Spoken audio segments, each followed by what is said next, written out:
Hi, Kristina, co-host of This Spiritual Fix. Has listening to our podcast stirred up something for you with the primal wounds? The good news is you have access, and that is the first step to transforming these wounds.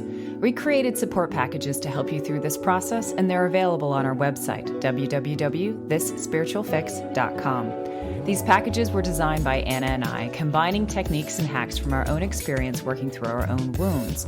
Each packet contains a workbook and 2 meditations, one about forgiving those who have wounded you, including yourself, and one about reprogramming old beliefs. You can buy an individual support package, or for those next level processors, all 5 packets: abandonment, injustice, rejection, betrayal, and humiliation. Available on our website and our shop. Welcome to this special bonus episode between seasons of This Spiritual Fix. Today we're going to be talking about the best episodes of Season 1 and what to look forward to in Season 2. Enjoy.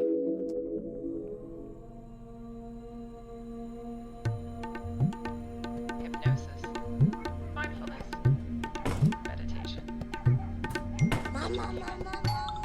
past life regression, RTT, spirituality. This Spiritual Fix. 2 mystical mamas hacking the self-help game. With Anna Stromquist and Kristina Wiltsey. Hello, Kristina. Hello, Anna. And hello to our listeners. Yes, we are on a break. Yes, but we just love doing this so much that we have to not actually break. My abandonment wound is telling me I can't leave you, not even for 2 weeks. We've got to come back and just give you a little reminder that we do love you. Exactly. So this is a short bonus episode in between seasons before we kick everything off. And I wanted to ask you a question, Anna. Go ahead. We reflect back on this season that we've just done, these 21 episodes. What was your favorite episode? All right. Without a doubt, my favorite episode is the forgiveness episode. Yeah. Episode 14. And it is my favorite episode because I have probably listened to that episode 10 times since we recorded it. Like when I'm looking at all our download stats, I'm like, I have to keep in mind 10 of these are probably mine. Yep. And the funny part is even though I co-hosted it, every time I listen to it, I get more out of that episode. That's amazing. Which is amazing because it's like I hear things I didn't hear before, or I hear things that I need to hear again, or I hear things that you said that I might not have gotten the second time. And I have like new layers and textures of meaning. Every time I listen to it, it just has new layers of meaning. And it's also my go-to episode when I'm upset, because by the time I finish that episode, I have transformed that upset into forgiveness. And like we said, everything exists for us to forgive. So by the end of the episode, I'm re-centering myself in that truth, which is everything is ultimately okay. I've just been amazed at the people who've come out and just told me how much it's meant to them and how much that episode is like the gateway to like so many really, really important things that need to happen in the world. And I think the fact that it goes in a level beyond regular forgiveness, like beyond like you've done something wrong to me, and more like takes that personal responsibility, I think it's pretty amazing. And I've just found so many people who've been transformed for it. So I would agree. Like in terms of its like, I would call it holographic density if I want to be really nerdy, but if I want to be more accessible, I would say like it just has a lot of different levels, and you can listen to it at whatever level you're at, and it'll still speak to you. Not to toot our own horns or anything, but you know. Right. Well, like I believe that episode is unique in that it has elementary school level understanding, middle school, high school, college, and graduate and postdoc level of understanding. Because I had a friend who reached out to me, and she's like, look, I'm not a spiritual person. Listen to that episode, and 95% of it went right over my head. But the 5% that I did understand has helped me so much. And it made her have this like very deep reflection that she shared with me that I was just like blown away by. And so I feel like that episode, no matter where you are on your spiritual path, beginner or quote unquote expert, like who knows, those terms are so silly, but no matter where you are, you can get something out of that episode. So yeah. Oh, another thing to say about it though, is like, I had a friend and she's been doing it on her husband.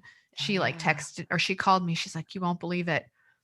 This doesn't seem like a big deal, but a certain thing happened that would normally have sent my husband in a rage, and he would have like yelled at me, and it would have been really bad. And she's been forgiving that in him without him knowing.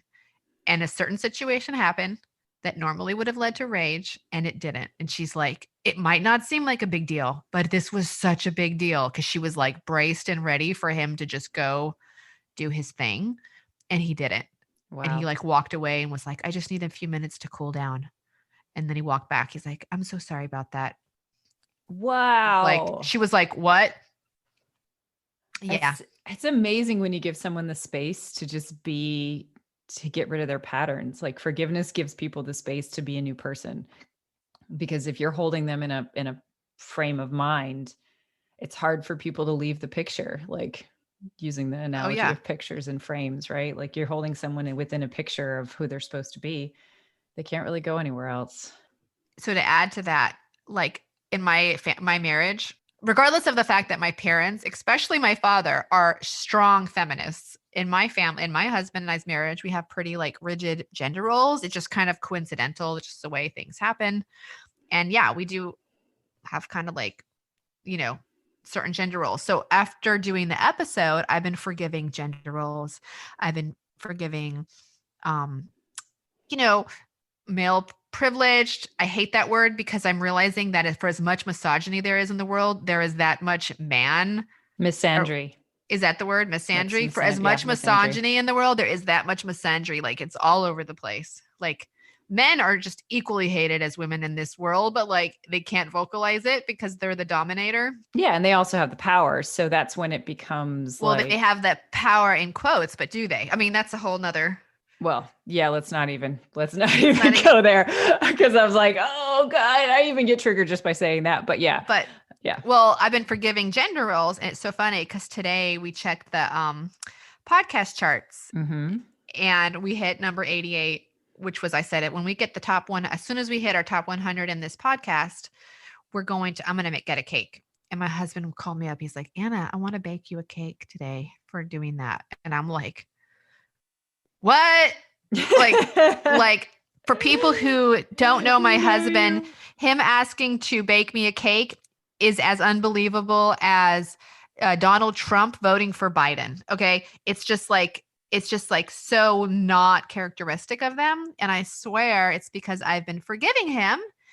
I've been forgiving gender roles, and I've been forgiving him and gender roles and all that jazz. And because of it, it's created this new space for him to now be whatever he wants to be, which happens to be a cake baker now today. It's just amazing. It's just amazing. That is totally amazing.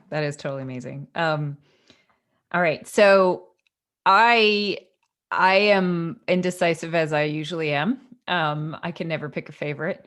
Never pick a favorite anything. I literally don't even I think I have a favorite color, but I'm like, oh, but all the colors are so beautiful. How can I just pick one? So I really am going to keep the primal wounds out of this, even though I loved the later ones in particular. I loved a humiliation betrayal because they were longer, and I think we got like really, really deep into the stories, which I loved. But I would say it's a tie for me. And really, yeah, it's a tie for me. So for my own personal, can I take a guess? Revelation. Oh yeah, you can take a guess. Go guess. Okay. I'm going to guess that one of them is Way of the Peaceful Warrior.